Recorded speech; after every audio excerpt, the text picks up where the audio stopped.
எல்லோருக்கும் வணக்கம்.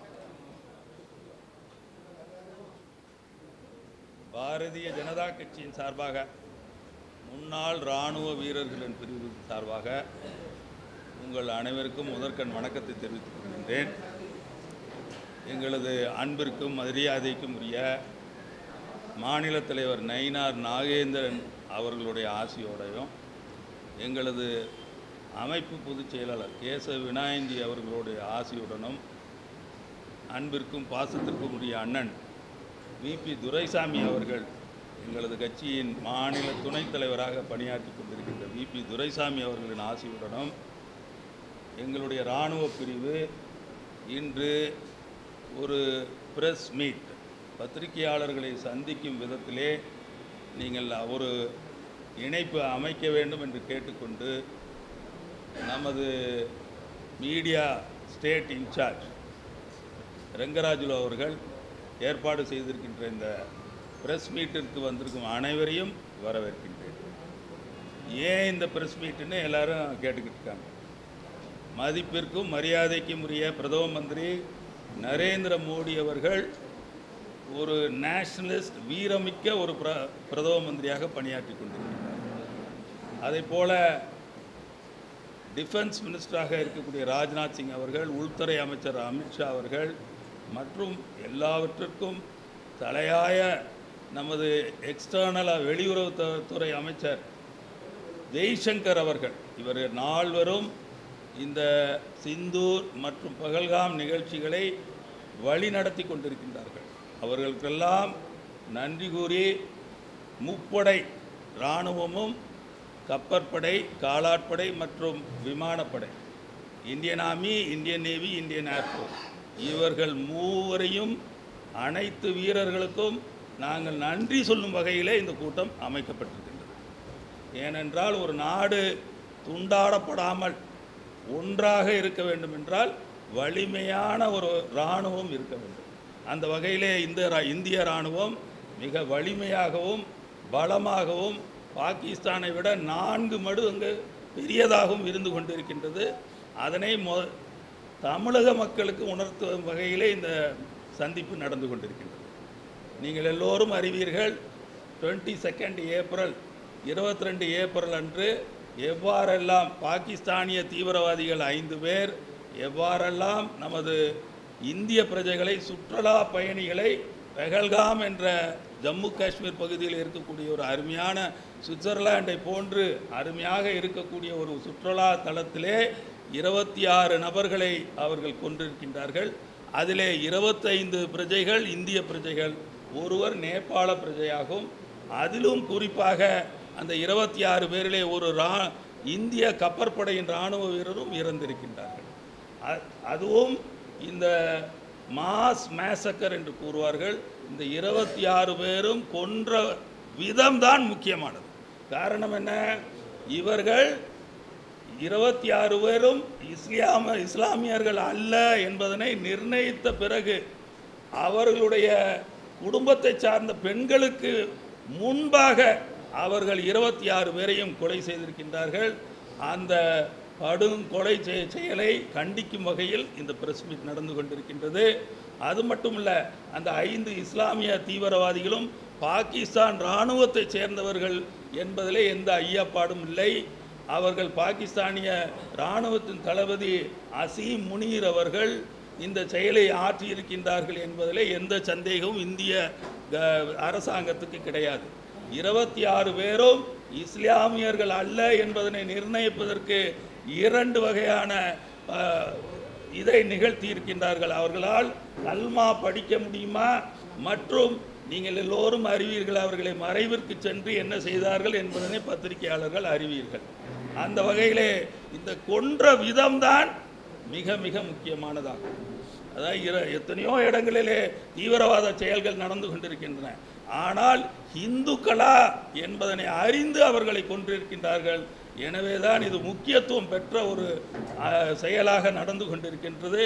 அந்த வகையிலே சிந்தூர் என்று சொல்லக்கூடிய எதிர் தாக்குதல் செய்வதற்காக நரேந்திர மோடி அவர்கள் நமது பெண்களை உயர்த்தி வைக்க வேண்டும், இந்திய பெண்களை உயர்த்த வேண்டும். அந்த கொலையுண்ட அனைத்து 26 இந்திய சுற்றுலா பயணிகளின் குடும்பங்களுக்கு கௌரவம் தெரிவிக்கும் வகையிலே சிந்தூர் என்று பெயரிட்டிருக்கின்றார்கள். அதனால்தான் எங்கள் பின்னால் 10 எங்களது பாரதிய ஜனதா கட்சியின் பெண்கள் சிந்தூர் அணிந்து அமர்ந்திருக்கின்றார்கள். It is a symbolic representation of the heinous crime committed by the Pakistan nationals. அந்த வகையிலே இந்த பிரஸ் மீட் நடந்து கொண்டிருக்கின்றது. எதிர் தாக்குதலாக 9 இடங்களிலே தீவிரவாத பயிற்சி முகாம்களை நமது இந்திய இராணுவமும் கப்பற்படையும் விமானப்படையும் 3 படையும் 3ஐயும் கோஆர்டினேஷன் செய்வது மிக மிக கடினம். அந்த அழகான ஒரு கோஆர்டினேஷனிலே 15 நாட்களுக்கு பிறகு இதை நிகழ்த்தி இருக்கின்றார்கள். 9 இடங்களிலும் அந்த பெயர்கள் உங்களுக்கும் தெரியும், என்னிடம் இருக்கின்றது, வாசிக்க முடியும். இருந்தாலும் நேரம் கருதி நீங்கள் நிச்சயமாக எடுத்துக்கொள்ளலாம் என்று கூறி 9 இடங்களையும் இருக்கின்றார்கள். நிச்சயமான தாக்குதல் நடைபெறும் என்ற காரணத்தினால் தீவிரவாதிகள் நேற்று கூட நமது இராணுவ அமைச்சர் ராஜ்நாத் சிங் அவர்கள் 100 தீவிரவாதிகள் கொலை செய்யப்பட்டிருக்கின்றார்கள், அந்த குண்டு தாக்குதலிலே அவர்கள் எல்லாம் இறந்திருக்கின்றார்கள் என்பதனை நான் தெரிவித்துக் கொள்ள ஆசைப்படுகின்றேன். நரேந்திர மோடி அவர்கள் ஏன் இந்த செயலை செய்தார் என்பதனை நீங்கள் புரிந்து கொள்ள வேண்டும். அதாவது 26 சுற்றுலா பயணிகளும் இந்துக்கள் என்ற ஒரே காரணத்திற்காக கொண்டிருக்கின்றார்கள். பாகிஸ்தான் ஆர்மியின் தளபதி ஆசி முனீர் அவர்கள் தன்னுடைய பதவியை தற்காத்து கொள்ள நீடித்து கொள்ள இந்த செயலை செய்திருக்கின்றார்கள். அங்கே பலதரப்பட்ட இடங்களிலே தீவிரவாத செயல்கள் நடந்து கொண்டிருக்கின்றன. அதாவது செஷனிஸ்ட் ஃபோர்ஸஸ் பல்ஜிஸ்தானில் தனி நாடு வேண்டும் என்று பணியாற்றி கொண்டிருக்கின்றார்கள். அது மட்டுமல்ல, கில்ஜிஸ்தானிலே பணியாற்றி கொண்டிருக்கின்றார்கள். சிந்திலே தனி நாடு வேண்டும் என்று அவர்கள் எதிர்ப்பு தெரிவித்துக் கொண்டிருக்கின்றார்கள். இதையெல்லாம் முறியடிப்பதற்காக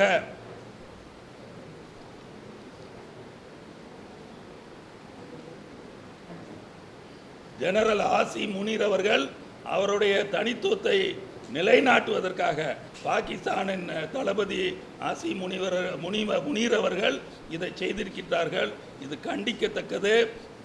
அது மட்டுமல்ல, நரேந்திர மோடி அவர்கள் ஏன் 15 நாட்கள் எடுத்துக்கொண்டார்கள் என்று நினைத்து பார்க்க வேண்டும். எல்லோருமே நீங்கள் பார்த்தீங்கன்னா உத்தரப்பிரதேசத்தின் காங்கிரஸின் தலைவர் அவர்கள் ஒரு ரஃபேல் விமானத்தை வைத்து அதில் மிளகாய் எலுமிச்சம்பழத்தை வைத்து ஏன் தாக்கவில்லை என்று கேட்டுக்கொண்டிருக்கின்றார்கள். அவரெல்லாம் இராணுவத்தை அவமதிக்கக்கூடாது காங்கிரஸ் என்று கடுமையாக இந்த நேரத்தில் நான் கண்டிக்கின்றேன். அது மட்டுமல்ல, 15 நாட்களிலே, ஏன்னா India has to be very cautious. அது வெளியுறவுத்துறை சீஃப் செக்ரட்டரி என்ன சொல்லியிருக்காரு, மிஸ்திரி அவர்கள் இது ப்ரொவோகேஷன் இல்லாமல் போர் நிகழக்கூடாது என்ற ஒரே காரணத்திற்காக அருமையான ஒரு 9 இடங்களிலே தாக்குதல் செய்திருக்கின்றோம். 9 இடங்களும் தீவிரவாத பயிற்சிகள் நடைபெற்று கொண்டிருக்கின்ற இடங்களாகும். அங்கே பாகிஸ்தானிய இஸ்லாமிய தீவிரவாதிகளுக்கு பல உலகம் முழுவதும் தீவிரவாதம் செய்ய வேண்டும் என்ற காரணத்திலே அந்த பயிற்சியை கொடுத்து கொண்டிருக்கின்றார்கள். லஷ்கர் இ தைபா போன்ற தீவிரவாத அமைப்புகள், அதுவுமே யுனைடெட் நேஷன்ஸ்னால அவங்க இது கண்டிக்கப்பட்ட ஒரு அமைப்பாக இருக்கின்றது. ஜெய்ஷே முகமது என்ற ஒரு தீவிரவாத அமைப்பு, ஹிஸ்புல்லா முஜஹிதீன் என்ற ஒரு தீவிரவாத அமைப்பு, இந்த 3 தீவிரவாத அமைப்புகளின் பயிற்சி முகாம்களை மட்டும்தான் இந்தியா தாக்கியது. அதை பாகிஸ்தான் உணர வேண்டும், இங்கு உள்ள பத்திரிகையாளர்கள் உணர வேண்டும், அனைத்து 140 கோடி இந்திய மக்களும் புரிந்து கொள்ள வேண்டும்.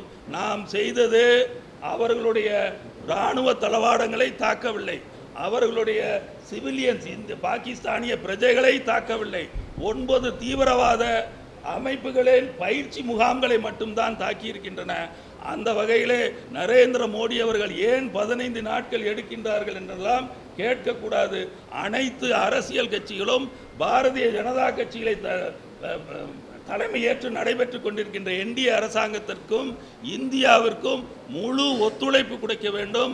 இந்த மாதிரியான கேலி செய்யும் செயல்களை செய்யக்கூடாது என்று நான் இந்த பிரஸ் மீட் மூலமாக நான் கேட்டுக்கொள்கின்றேன்.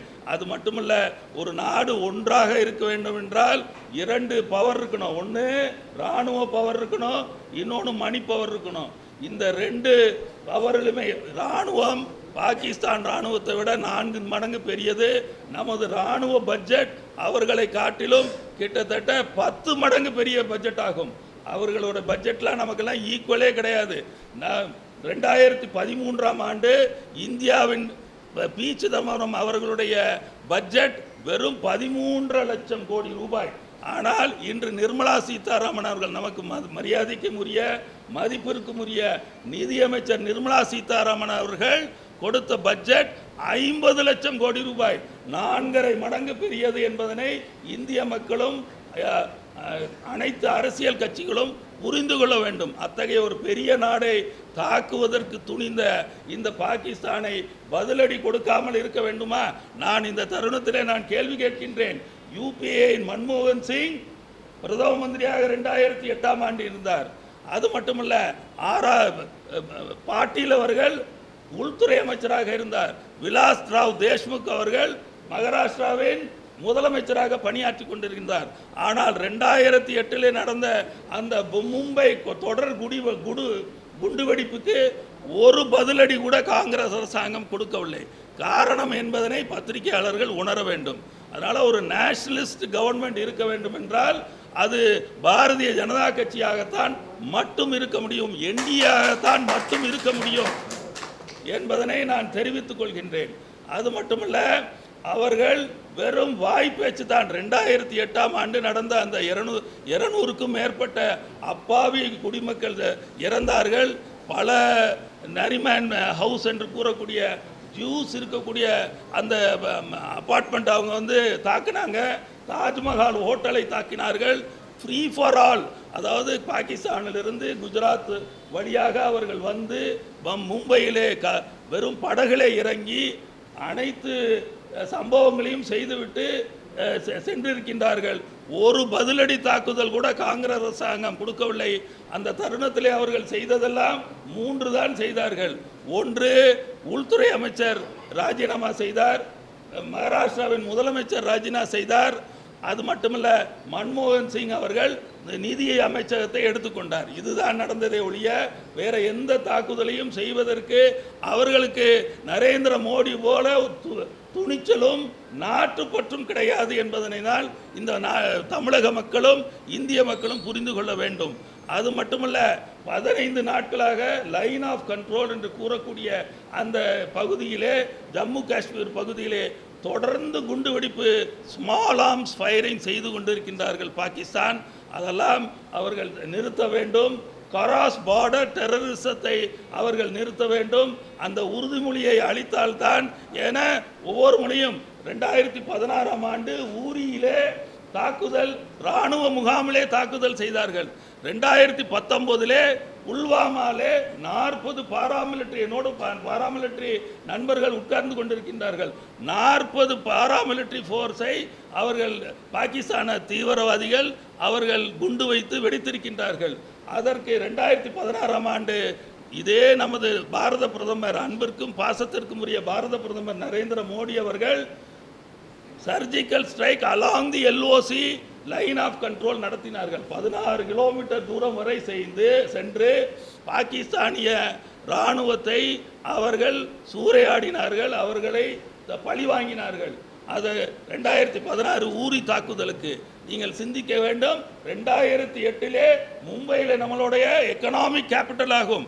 அந்த கேபிட்டலில் தாக்குதல் செய்ததற்கு ஒன்றுமே ஒரு பதிலடியோடு கொடுக்கவில்லை.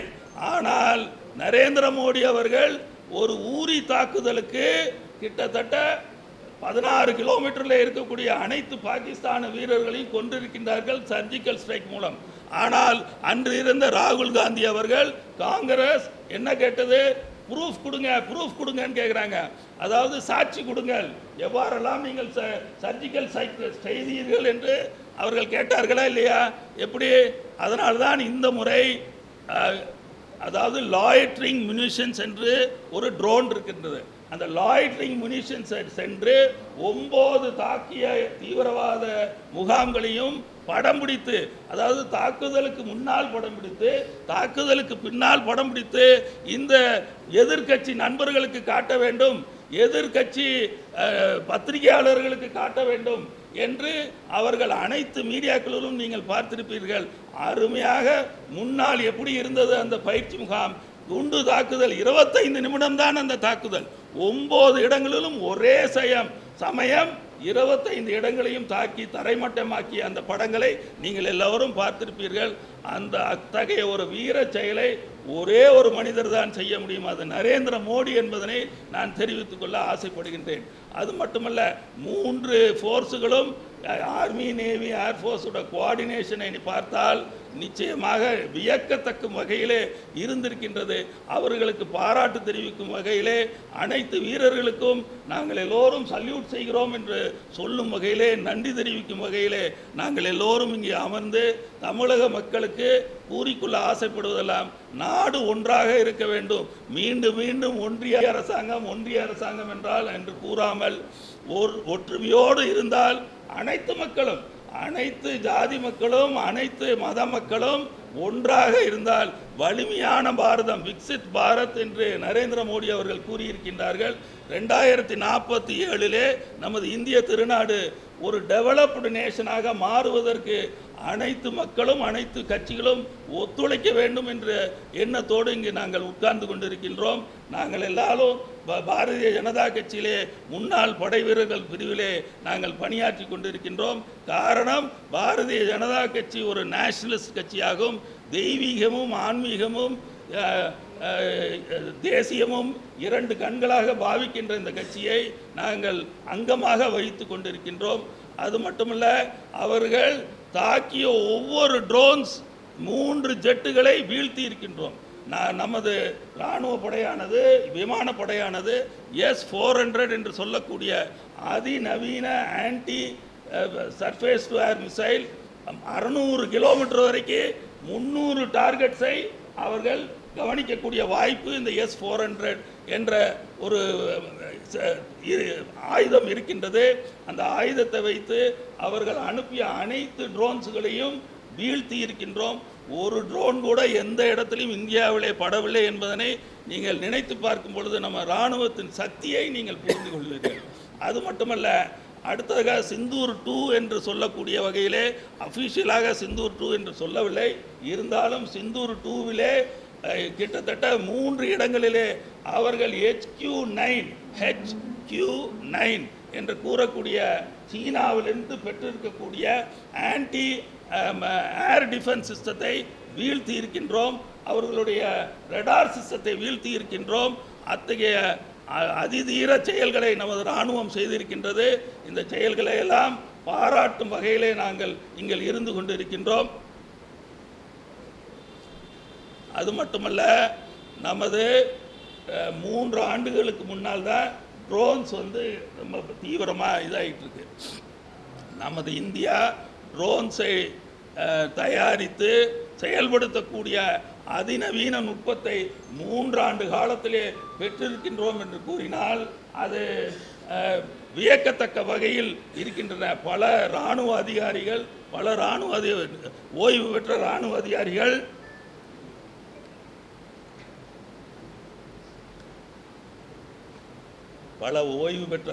அதிகாரிகள் மிக துல்லியமாக சொல்லியிருக்கின்றார்கள். பாகிஸ்தான் இராணுவத்திடம் 8 நாட்களுக்கு மேல் ஆர்ம்ஸ் அம்யூனிஷன், சண்டை போடுவதற்கான அந்த ஆர்ம்ஸ் அண்ட் அம்யூனிஷன்ஸ் கிடையாது. ஆனால் நமது நாட்டிலோ கிட்டத்தட்ட 40 தீவிர தாக்குதல் நாட்களுக்கு, தீவிரமாக தாக்கினால் 40 நாட்கள் வரை நம்மிடம் ஆர்ம்ஸ் அண்ட் அம்யூனிஷன்ஸ் இருக்கின்றது. இந்த பிரஸ் மீட்டு இந்த இந்திய பிரஜைகளுக்கும் நமது முக்கியமாக தமிழ்நாட்டு மக்களுக்கும் இந்திய இராணுவம் 40 நாட்கள் தீவிரமாக போரிடக்கூடிய ஆர்ம்ஸ் அண்ட் அம்யூனிஷன்ஸ் இந்தியாவிடம் இருக்கின்றது என்பதனை உங்கள் வாயிலாக தெரிவிக்க நான் கடமைப்பட்டிருக்கின்றேன். ஆனால் மாறாக பாகிஸ்தானிடம் 8 நாட்கள் கூட ஆர்ம்ஸ் அண்ட் அம்யூனிஷன்ஸ் கிடையாது. எனவே அவர்களுக்கும் நமக்கும் ஏணி, கொலோக்கியலாக சொல்லணும்னா ஏணி வைத்தால் கூட எட்டாது என்பதிலே எந்தவித சந்தேகமும் இல்லை. அது மட்டும் இல்லை, நமது இராணுவம் மிசைல்ஸு அவங்க எல்லா மினிஸ்டர்ஸும் என்ன சொல்கிறாங்க, எங்களிடம் அணு ஆயுதம் இருக்கின்றது, அணு ஆயுதம் இருக்கின்றது என்று கூறிக்கொண்டிருக்கின்றார்கள். ஆனால் அணு ஆயுதம் அவர்களிடம் மட்டுமில்லை, நம்மிடமும் இருக்கின்றது. அணு ஆயுத கொள்கை ஒன்று கூட அவர்களிடம் இல்லை. ஆனால் நம் நாட்டிலே அணு ஆயுத கொள்கை மிக மிக அருமையாக இருக்கின்றது. ஒன்று, நாம் முதல் தாக்குதல் இந்தியா செய்யாது. அணு ஆயுதத்தை வைத்து முதல் தாக்குதல் இந்தியா செய்யாது. ஆனால் அவர்களுடைய கொள்கை எல்லா மினிஸ்டரும் சொல்கிறாங்க. நீங்கள் டிஃபென்ஸ் மினிஸ்டர் எடுத்துக்கினாலும், இன்ஃபர்மேஷன் ஐபி மினிஸ்டர் எடுத்துக்கினாலும், அவருடைய பிரதம மந்திரி ஷாபாஸ் ஷெரீஃப் அவர்கள் எடுத்துக்கொண்டாலும், ஆசி முனீர் எடுத்துக்கொண்டாலும் எல்லாரும் என்ன சொல்கிறாங்க, அணு ஆயுதம் வைத்திருக்கக்கூடிய நாடாக இருக்கின்றோம், நீங்கள் எங்கள் நாட்டை தாக்குவதற்கு நீங்கள் யோசிக்க வேண்டும் என்று கூறிக்கொண்டிருக்கின்றார்கள். நான் கூறிக்கொள்ள ஆசைப்படுவதெல்லாம், நமது நாட்டிலே அவர்களுடைய அணு ஆயுதங்களை விட, அவர்களுடைய அணு ஆயுத சக்திகளை விட 10 மடங்கு பெரிய அணு ஆயுதங்கள் இருக்கின்றன. நம்முடைய அணு ஆயுதம் செல்லக்கூடிய தூரம் அவர்களை விட கிட்டத்தட்ட 4 மடங்கு அதிக தூரம் செல்லக்கூடிய வாய்ப்பு இருக்கின்றது. மதிப்பிற்குரிய அப்துல் கலாம் அவர்கள் அருமையாக இந்த அணு ஆயுதங்களை எல்லாம் பரிசோதனை செய்திருக்கின்றார்கள் என்பதனை நீங்கள் மறந்துவிடக்கூடாது. அது மட்டுமல்ல, அவர்களுடைய நாடு கிட்டத்தட்ட இந்தியன் IMFL பணம் கேட்டு ஒவ்வொரு முறையும் போய் பணம் கேட்டுக்கிட்டு இருக்காங்க. ஏன்னா அவங்களுக்கு நடத்துவதற்கு, நாட்டை நடத்தி செல்வதற்கு பணமே இல்லை. அங்கே இருக்கக்கூடிய ஆட்சியானது இராணுவ தளபதி சொன்னால்தான் அந்த ஆட்சியில் நீடிக்க முடியும். அதற்கு உதாரணமாக இம்ரான்கான் அவர்கள் இருக்கின்றார்கள். எனவே இந்த பிரஸ் மீட்டை வைத்துக்கொண்டு நான் எங்களுடைய அனைத்து பாரதிய ஜனதா கட்சியின் டெல்லியிலே இருக்கும் அனைத்து தலைவர்களையும், அனைத்து மந்திரிகளையும், நமது பாரத பிரதமர் நரேந்திர மோடி அவர்களையும், அமித்ஷா அவர்களையும், ராஜ்நாத் சிங் அவர்களையும், அவர் எக்ஸ்டர்னல் அஃபேர்ஸ் மினிஸ்டர் அவர்களையும் எல்லோரையும் பாராட்டுவதிலே நான், உளவுத்துறையும் நான் பாராட்ட கடமைப்பட்டிருக்கின்றேன். நம்மளுடைய integrated command system and satellite system மிக அருமையாக இருக்கின்றது. கிட்டத்தட்ட அனைத்து முப்படையின் ரேடார் நெட்வொர்க் அதில் இணைக்கப்பட்டிருக்கின்றது. அருமையான ஒரு சாஃப்ட்வேரை நாம் இண்டிஜினஸாக இந்தியாவிலேயே தயாரித்து எல்லா நாடெங்கும் இருக்கக்கூடிய அனைத்து ரடார்களும் கொடுக்கக்கூடிய சமிக்ஞைகளை, சிக்னலை ஆய்வு செய்து எந்த இடத்திலிருந்து எது தாக்க வேண்டும் என்ற ஒரு உத்தரவை தரக்கூடிய இன்டகிரேட்டட் சென்ட்ரலைஸ்டு கமாண்ட் சிஸ்டம் இருக்கின்றது. அதனால் தமிழக மக்கள் கவலையே பட வேண்டாம். நாம் கடைசியிலே இருக்கக்கூடிய ஒரு மாநிலமாக இருப்பதன் காரணமாக நிச்சயமாக தமிழக மக்கள் எந்த விதத்திலையுமே கவலைப்பட வேண்டாம். இந்த தாக்குதலை வைகோ அவர்கள் மற்றும் பல பத்திரிகை நண்பர்கள், எழுத்தாளர்கள், 100க்கும் மேற்பட்ட எழுத்தாளர்கள் நேற்று ஒரு ஜாயிண்ட் ஸ்டேட்மெண்ட் வெளியிட்டிருக்கின்றார்கள். அதை நாங்கள் வன்மையாக கண்டிக்கின்றோம். வைகோ அவர்கள் கிட்டத்தட்ட 30 ஆண்டுகளுக்கு மேல் டெல்லியிலே ராஜ்யசபா மெம்பராக அவர் எந்த தேர்தலையாவது போட்டியிட்டாரான்னு எனக்கு தெரியாது, அண்ணனுக்கு நல்லா தெரியும். அதனால் அவர்கள் ஒரு ராஜ்யசபா எம்பியாக இருந்தும் இவ்வாறு பேசுவது கண்டனத்துக்குரியது. பாரதிய ஜனதா கட்சி தமிழ்நாடு எங்களது அணியின் சார்பாக அவரை நாங்கள் வன்மையாக கண்டிக்கின்றோம். அவர்கள் செய்யக்கூடிய செயல்களை நாங்கள் எதிர்த்தாக்குதல் இந்திய இராணுவம் செய்யக்கூடாது, அப்பாவி பொதுமக்கள் இறந்து விடுவார்கள் என்று வைகோ அவர்கள் கூறியிருக்கின்றார்கள். நான் கேட்கும் கேள்வி, 26 இந்துக்கள் அங்கே கொல்லப்பட்டிருக்கின்றார்கள், அதுவும் பெண்கள், அவர்களுடைய வீட்டு பெண்களுக்கு எதிராக கொல்லப்பட்டிருக்கின்றார்கள். எந்த மதத்தை சார்ந்தவர்கள் என்பதனை அறிந்து கொண்ட பிறகு கொல்லப்பட்டிருக்கின்றார்கள். அந்த செயலை அவர் கண்டித்திருக்கிறாரா என்று எனக்கு தெரியவில்லை. ஆனால் இராணுவம் எதிர்த்தாக்குதல் செய்யக்கூடாது என்று கூறியிருக்கிறார்.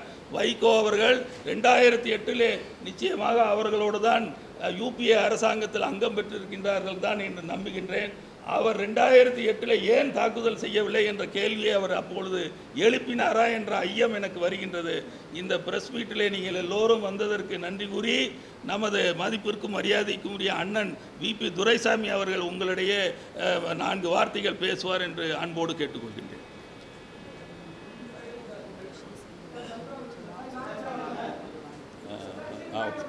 இல்லை, அவருக்கு எதாவது கேள்வி கேட்குறதுன்னா கேளுங்க. நாங்கள் எங்கள் முன்னாள் இராணுவ பிரிவு முப்படையிலிருந்து வந்திருக்கோம். அந்தந்த பிரிவிலிருந்து அந்தந்த பிரிவுக்கான பதிலை ஓரளவுக்கு தான், ஏன்னா எல்லா இன்ஃபர்மேஷனும் வராது.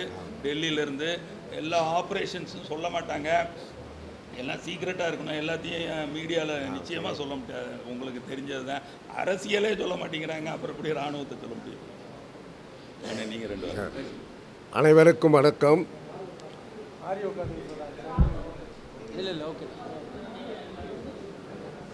இந்திய தேசம் இந்தியா இஸ் பர்னிங் என்று சொல்லுகின்ற அளவிற்கு இந்தியாவில் வாழ்கின்ற 150 கோடி மக்களும் ஏப்ரல் மாதம் 22ஆம் தேதி பயங்கரவாதிகளுடைய செயல்பாட்டிற்கு கண்ணீர் வடித்து கொண்டிருக்கின்றோம். அதில் ஒரு பகுதியாக இந்த அலுவலகத்தில் கடந்த மாதம் 22ஆம் தேதி அந்த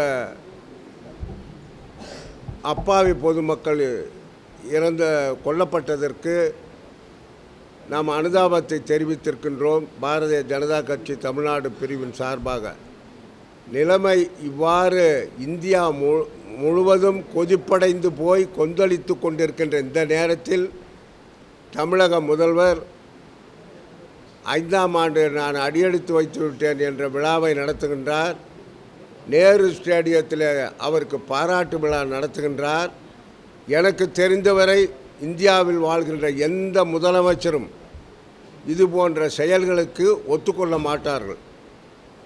எதற்காக நமது தமிழக முதலமைச்சர், இந்தியாவினுடைய ஒரு பகுதியாக இருக்கின்ற தமிழ்நாட்டினுடைய முதலமைச்சர் இது போன்ற பாராட்டு விழாக்களெல்லாம் நடத்துகின்றார்? இரண்டாவதாக NIA என்று சொல்லுகின்ற நேஷனல் இன்வெஸ்டிகேஷன் ஏஜென்சி என்று சொல்கின்ற மத்திய புலனாய்வு துறையினர் தீவிரவாதிகள் அதிகம் பேர் தமிழகத்தில் இருப்பதாக அவர்கள் ஒரு கணக்கு சொல்லியிருக்கின்றார்கள். தீவிரவாதிகளை அடையாளம் கண்டுபிடித்து மத்திய அரசாங்கத்திற்கு தெரிவிக்க வேண்டிய கடமை மாநில அரசாங்கத்திற்கு இருக்கிறது. அத்தகைய ஒரு நல்ல காரியத்தை செய்யாமல் ஏன் அந்த கடமையிலிருந்து நழுவுகிறார் என்பதை அவர்தான் நாட்டு மக்களுக்கு சொல்ல வேண்டும். எனவே நமது முன்னாள் இராணுவ படை வீரர்களுடைய தலைவர் அன்பு சகோதரர் ராமன் அவர்கள் சொன்னது போல தமிழகத்தில் இருந்துதான் பல பேர் இந்திய இராணுவத்தை கேலி செய்வதும் கிண்டல் செய்வதும் இப்படி செய்திருக்க வேண்டும் அப்படி செய்திருக்க வேண்டும் என்று ஆலோசனை வழங்குகிறார்கள். மொத்த இந்தியாவும் மோடியின் பக்கம் இருக்கிறது என்ற வைத்தெரிச்சலின் காரணமாக இவர்களெல்லாம் இது போன்ற விமர்சனம் செய்கிறார்கள். நன்றி, வணக்கம்.